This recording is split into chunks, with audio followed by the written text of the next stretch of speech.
Welcome to This Week in Coworking, where industry leaders get succinct, actionable insights.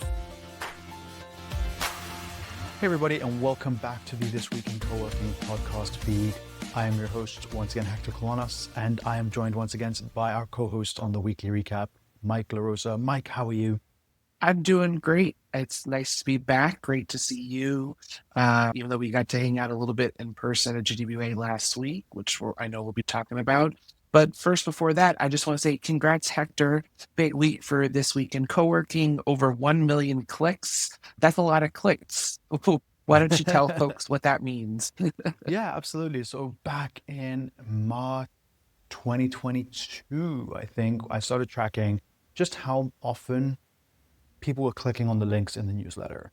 Not who was clicking, but just how many times things were being clicked.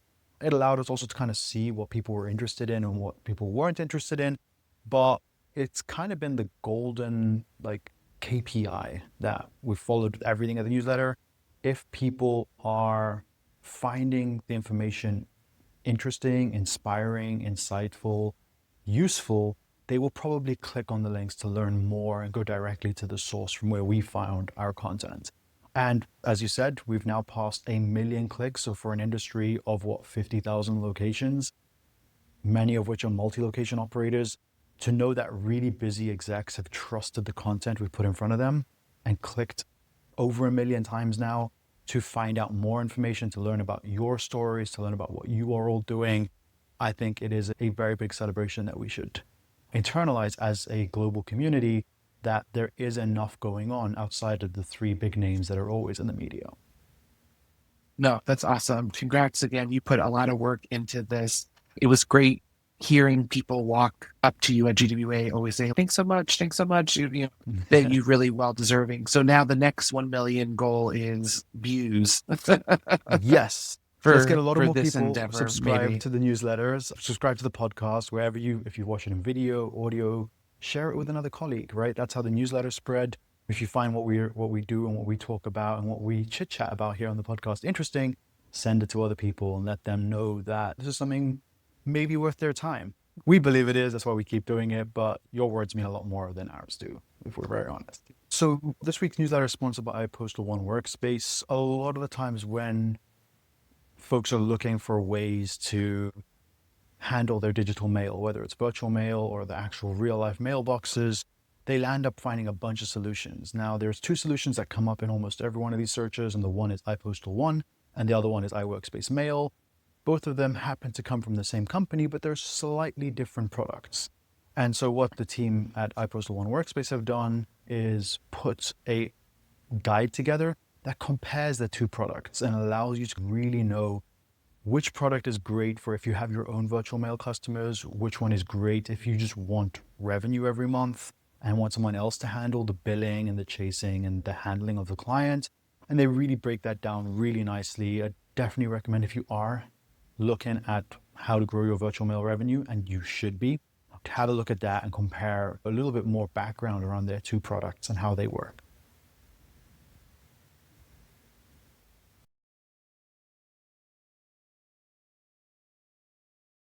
We actually were in person last week. It was great to hang out with you, Mike. We were over in Chicago for the Global Workspace Association's annual conference. There was a lot of really interesting discussions, a lot of really interesting disagreements, a lot of very interesting concepts and ideas and partnerships being brokered.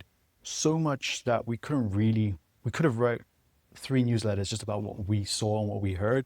But as you know, at TWIC, we can only share what is public information. And so we shared what we could, but there was 2 great conversations that we had. One with Squires Levine from Industrious, right after her heart-grabbing and heart-squeezing keynote.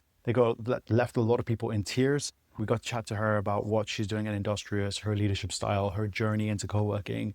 I also got to sit with a very jet-lagged Jessie Glew near the end of the conference and ask all about the different types of auxiliary types of flex they're experimenting with in Australia, from health spaces to kitchen spaces to creches to all these different services they're bringing into their ecosystem. and how they're doing that all through partnerships as opposed to trying to do everything themselves as, an owner operator, propco, opco. It's just really interesting to hear that discussion. I also had one more conversation with the team over at Mail that will be dropping next week, but just great content coming out of that. It was great to be in the same room with these people. Jessie has been on the podcast before. Sophia's been on the podcast before. Anna hadn't been, but it's great to know that she's in New York. She's invited us to come over and do another follow-up in a little bit. So we'll get that into the feed as well. But Mike, what did you think of GWA? It's always great to be together in person. I think that as with any industry, sub-niche or overarching, there's a lot of personalities. And with leadership comes a lot of personalities as well. So it's nice to check in. It almost feels like a high school reunion at this point, which is funny. Not as much new on the tech front, I think, other than just AI. But my two main takeaways was just greater conversation around the discussion of pricing information or just industry data, benchmarking, reporting, terms being thrown around like GDS, which is very hotel-esque. And then also what we're going to dive into in a little bit, just the conversation about capital markets, and then just what the holdup is simply basically what a valuation is built on, and banks' inability. I don't think of unwillingness, because I know of banks that are trying to do this, but it's just their inability to process and value an office building with flex in it like it would a tower with a component of hotel, mixed-use retail, and maybe residential or whatnot. Yeah, those were the two main takeaways. I think the industry is bubbling. If you take a look at the newsletter this week, there's overall expansion, big locations opening, a positive uptick in investor sentiment, all that. It's just the actual, I think, mechanisms of how these buildings are funded is what the holdup is. Absolutely. And it's definitely been a conversation that we've kept having in the newsletter. So it's good to see we're on trend, which shouldn't be that surprising if you've listened to us before. But yeah, capital markets and valuation is definitely a big elephant in the room that a lot of operators and professionals are trying to figure out, what does that look like? Precedents are being set. There are valuations, there are acquisitions in play which value these things. We have 4 IPOs now in India, 3 publicly listed companies operating in Australia, which is also part of the newsletter this week. So we've got this public data of certain firms. It's all now, how do we get into like the nitty gritty of everyone else? And if you want to dig a little bit more into kind of how the owners of buildings are thinking about this, go back and listen to the podcast I did with, who was that one with? The Opco Propco one. It was with Tim Slaughter, I believe. Go back and listen to that one. A really good episode into just thinking about the valuations of buildings from an owner's perspective. On the topic of conferences, we know that there is a lot of value in being in the same room, with being able to share space and ideas and thoughts with people. And so we're really excited about a new partnership we've secured with the Coworking Europe team. Mike and a new co-host will be joining him for some live interviews on the ground from Berlin at Coworking Europe 2025. So if you are listening to this and you are attending, ping us a message, let us know that you're coming in. Next week's newsletter will have a sign-up link, but get in touch with us earlier and just let us know that you're going to be there. We would love to feature you in a series of micro interviews that we're going to be doing throughout the event. If you saw the content that came out of GWA, it's going to be very similar, but a lot more interviews, a lot more questions for people who are on the ground, operationally heavy, and just sharing more faces, more voices, more names with the rest of the co-working world. So if you are going to be there, Mike, should they come and find you? Yeah, I can't wait. This is going to be my 11th Coworking Europe in 12 years. I only missed it once. I think that was maybe second COVID. I don't know. But I can't wait to see everyone. This is going to be a blast. Talk about reunions. And I always feel that it's a perfect time of year. It kind of sets all the future year forecasts and projections. Like everyone goes to Coworking Europe, and then before you know it, everyone's everyone has their end of the year blog. Stay tuned. I'm sure we'll have our own 2026 projections. Absolutely. But yeah, it'll be a real good time. Looking forward to seeing everyone. Yep. So as I said, going to be a bunch of micro episodes filmed there. Find Mike. Don't be shy. Say hi. No matter where you sit in and or around co-working, we want to hear from you. We want to feature you. We want to share your stories. So please find us, find Mike at the location, and just say hi. It would be great to feature you and your stories. Now, diving into this week's newsletter, there were three-ish topics that we thought were pretty meaty. The one is something I spotted just before I finalized the newsletter this week. It was a post by a gentleman called Jordan Winston, who runs a agency here in New York. And he basically started with his post with saying that co-working in NYC is a freaking nightmare. And he goes on to say how you have three options: working from home, finding a cafe that isn't loud, or rent a WeWork desk for $600 a month. And then he alluded to the fact that, hey, there's another option, a new app or a new club app called Wayo, which is essentially pop-up co-working days in an app, which isn't a new concept if you've been in and around co-working for a long time. And that's not the reason why I put it in there. It's why it's not in the technology section. It's in the news and view section. The comments blew me away. The fact that so many people were agreeing that there is no affordable, accessible day pass or on-demand access to co-working is the huge opportunity that I think we all need to explore, discover, and really think about. Going back to Mike, what you were saying, that everything's AI. This is how people are gonna start searching for things, right? They need to be able to find your space. They need to be able to find how to book you. They need to be able to get access to your space on affordable terms, right? A lot of people were saying it's $80, $90 a day to get a co-working pass. That, I'm not going to dig into the pricing question, which is another topic we kept hearing a lot about GWA, but surely there is a way to create more accessible on-demand access. And if not, you are going to see this flurry of competing products, especially going into a world where anyone with an AI engine can generate an app, can create listings, can go out and build a network, can scrape listings. And just on that topic, there was another link that I shared this week. I'm glad you brought that. I was gonna say, speaking Yeah. of creating listings. Yeah, I mean that blew me away. I mean, I knew it would come, having come from Well, the aggregator work it's not myself. the Yep. first time. Let me just Yep. put it. It's not the Yeah. first. I know of several instances, and I know for a Yeah. fact it's not going to be the last. So talking about that story, a co-working operator actually shared that someone had walked into their space with a paid receipt for a day pass, which is a great thing. The problem was that the operator had never heard of this app, had never signed up, had never created an agreement. And when they searched for the app and they found the site, they found their details there without any permission, without any attribution, without any connection with the space. And yes, as a web developer, I totally understand about filling the marketplace so it doesn't look empty, but you have this really weird moment of you've got listings there, and it's not only the newcomers, it's not these AI generated startups. We've seen established aggregators do this for years, for decades, if not, where they add listings before they get permission, ask forgiveness instead of permission.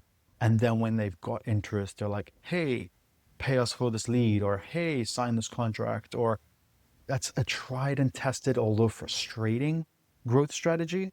But what we are seeing is now there's just no communication. They're just literally selling to the public and there's no follow through, right? They're just essentially selling on your brand, on your photos, on your location, on your pricing, and pocketing that money because no one actually knows who's behind that app. And this brings in a whole debate, and something we've been talking about a lot with our Syncaroo managed clients is it's not only about managing the listings that you've chosen, but monitoring for listings that are pretending to be you.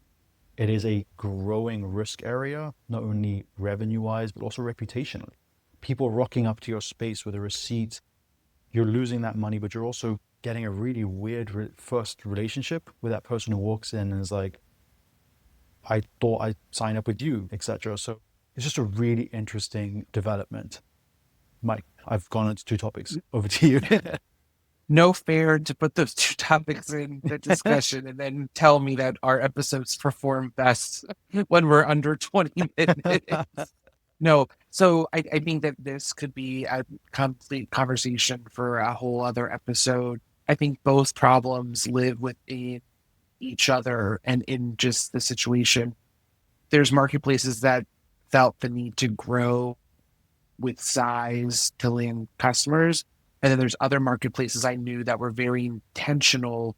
Major shout out to DeskPass. They only added a market onto the app when they had enough spaces signed up for the market. And so they understood that going to a blank map was not a good look. So they just changed how the user saw the map rather than a lot of these aggregators out there that just scrape and just throw up there and then hope that when there is an interest registered, they can run to the space. I'm assuming that this operator probably never was able to close that loop. And it's because on demand is so fast and people can book so quickly and walk right in. Back to Wayo, the reason I'm glad that you put this in, I think the gentleman's post is he clearly is a good marketer. But Wayo is more than just an aggregator. They are talking about how they're trying to curate what type of workspace. This is where it's interesting, where it talks about do they sustain in this type of environment versus competing with AI. They're not just trying to list and find the on-demand spaces. They're trying to match what you're looking for. And so there's a lot of apps out there that have done, oh, we're going to book you an empty table at a hotel restaurant because it's slow during the day. I've been there. I've done it. I've done them all. I've tried them all. But there was issues, right? There was issues in the training of the staff there. There was issues in the communications. This is more of an interesting take because what they're doing is they're curating a day for you. They're trying to tell you which types of locations are best, which is really smart. And it's something that maybe the aggregators could have deployed as a utilization strategy, right? Because we talked a lot that people searching for workspace is new. It's like first day of kindergarten vibes. And so if you have someone that's walking you through it, holding your hand saying, hey, so that's where AI can come into in the future. Hey, I noticed you liked this space or you booked this space 2 or 3 times. What did you like most about it? Or asking the question up front and then telling them, hey, based on your, which is no different than what we see in other types of industries. DoorDash knows what you like to order and Starbucks knows what your favorite drink is and starts recommending it, and hotels know where you like to go. So it's just very fascinating. I'm keen to keep track on this Wayo. It's more than just the space. But I do believe that it's amazing, but might be difficult to scale. I don't know from my experience and this type of thing. I mean, it is an interesting approach, and I do like this idea of curating those experiences. Obviously, there is going to be an overlap at some point with. There are more than enough co-working spaces that fit those bills. It's just how do you then connect what the apps know about you and how do you give that information to the community team so that they can actually support that operator. That's the only way I can kind of really see it scaling, but it's just a really interesting approach. You're right. We'll definitely keep track of it. Obviously, it's now in the algorithm. It's going to keep looking it up and kind of seeing, what non-marketing content can we kind of get and share around this. Maybe reach out to the team there and kind of have them explain a little bit more about the concept and what their vision is for, is this completely anti-WeWork like some operators and therefore anti-co-working, or is this just another way to introduce and warm up and bring more people into the industry, into the ecosystem of work that we're all building? Just really, really fascinating. So this is a topic definitely that I can keep chatting about. We can definitely do 3 podcasts just on the future of booking, the future of experiences, what that's all going to look like. But I wanted to take us back to the other elephant in the room. And that is, as you mentioned a little bit earlier, there is this disconnect between the success that many co-working spaces are having and the unit economics and how co-working spaces are valued by the capital markets. I summarized a little bit of a post over on allwork.space by Andrea at Infinite Space, really digging into the numbers that are causing capital markets to block or not wanting to look at this right now. And a lot of it actually comes back to, the fact that many office buildings are underwater. There are a lot of mortgages at play. There is a lot of financing behind this. A slow moving barge. It's a big barge. I think it's $4 trillion office market, but it moves it turns very slowly. So there's all of that. But one of the things that keeps coming up, and it's been in the newsletter a couple of times, is this idea that we need a better way to benchmark and share our data in the ways that other industries have already done so. So Airbnb owned a bunch of the market, so they made valuing Airbnb as a short-term rentals very easy because they could benchmark, the average nightly take. Hotels have done this over decades with the star reporting and other groups. We've seen this in student accommodation. They've all kind of put together their data on average room rates per semester. And we're seeing this with other industries like, elder care homes, where they are all sharing that, this is the average tenancy, this is the average spend, this is the turnover rate, and that allows these types of properties or businesses to be valued as asset classes. And obviously there is changes coming in. We're seeing Win in the UK doing really great work and kind of trying to start telling that story, but I still think there's a lot that needs to be done. And I am in active discussions across the industry to figure out what does that look like? What are those 6 metrics that the bankers care about, but that we can also share seamlessly, effortlessly, and in turn build up the value in our businesses. Let me know how those meetings go. You'll hear it here first. No, it's a fascinating conversation. I think that the market probably has to go through a little bit more pain, a little bit more pressure before the powers at B determine the need. Commercial real estate is fascinating. Over the past couple of years, I've had some insights in hotels and just the thought process behind capital markets. And so a hotel will wait until the last year a global brand threatens to revoke their franchise of a location before they do any type of upgrades or improvements. No matter how much the team on the ground advocates for what the competition has or what they're charging versus what their competition is charging, to some of those reports that you referenced, like the STR, the STAR report, but they'll wait until the global brand comes in and says, okay, you've been in violation of your brand standards for over 365 days. You have less than 1 more year to fix this before they spend a penny. So I think that we have to wait a little bit longer, right? A lot of these buildings are flipping. I heard of one the other day that 7 years ago sold for $400 million and it sold last month for $40 million.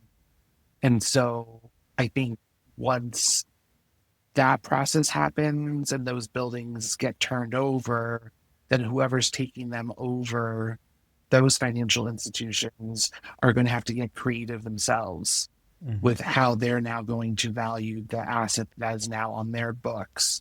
And maybe on the bright side, if these valuations do go down, even though it might be a struggle for the overall market, it might give them a little bit more breathing room to build out these new models where Flex can play a more significant role in paying down the $40 million note versus a $400 million note from 8 years prior. Yeah, that's a good observation. It's also a lot of who is coming in to pick up these buildings, right? We have seen PE firms strengthen their plays behind co-working, Blackstone or BlackRock, one of the two, behind Fora and the Office Group. We have Castleforge behind Clockwise. We have a few other PE firms working on roll-ups across APAC. So they're going to be the ones who are really starting to play creatively with the valuations. You also have publicly listed companies who are acquiring distressed properties, right? Publicly listed or privately held. The likes of even Watso, who keep coming up in the newsletter, that was their initial model, right? Acquire distressed buildings, put in flex, put in some great tenants, and increase the value of the whole building. Even if they hold on to it instead of selling it, it's going to become more and more part of the playbook. And these examples are going to make valuing better. But yeah, we're in that really turbulent middle stage right now where we have the data and we know where we need to get to, but we've also got to all stay alive till then. And that is very distracting. A lot of teams are like, we want to report the stuff, we want to share our data, we want to be involved with benchmarking, but we also don't want to hire 3 additional people just to do that. Like, the revenue generated by those 3 additional people are not there unless they are going to do fundraising, etc. And it's one of the conversations I had with Anna at Industrious after we finished recording, is what are they thinking about this? And it's something that even brands that are now part of some of the largest co-working or some of the largest commercial real estate companies in the world are still thinking about this, and they're still trying to figure it out, but they also don't want to be the ones who drive it, right? Everyone is busy building and growing their businesses, so it has to be a secondary or third party who drives this in some sustainable way, because a lot of people want it done, no one wants to do it, and no one wants to pay for it. And that is the very interesting moment that we're in. It will get solved. It's just a matter of when, not if. But yeah, it's just such an interesting time to be in this piece of the puzzle. Alrighty, so Mike, there was a lot more in the newsletter this week. I think we had 28-ish links worth checking out. Folks, if you are listening in, we're not going to have any more time to dig into anything else today, but please hop over to thisweekincoworking.com, hit on week 43 of 2025, enjoy that, have a read, have a click. And if you have any feedback on the episode, drop a comment wherever you're watching this. If you want to be involved in maybe co-hosting, a future guest co-hosting with us on here, drop us a comment, reach out. We always love hearing from you, and can't wait to see the great content that Mike and the team create over in Coworking Europe. Until next week, take care, everyone. Mike, take care. Thank you again.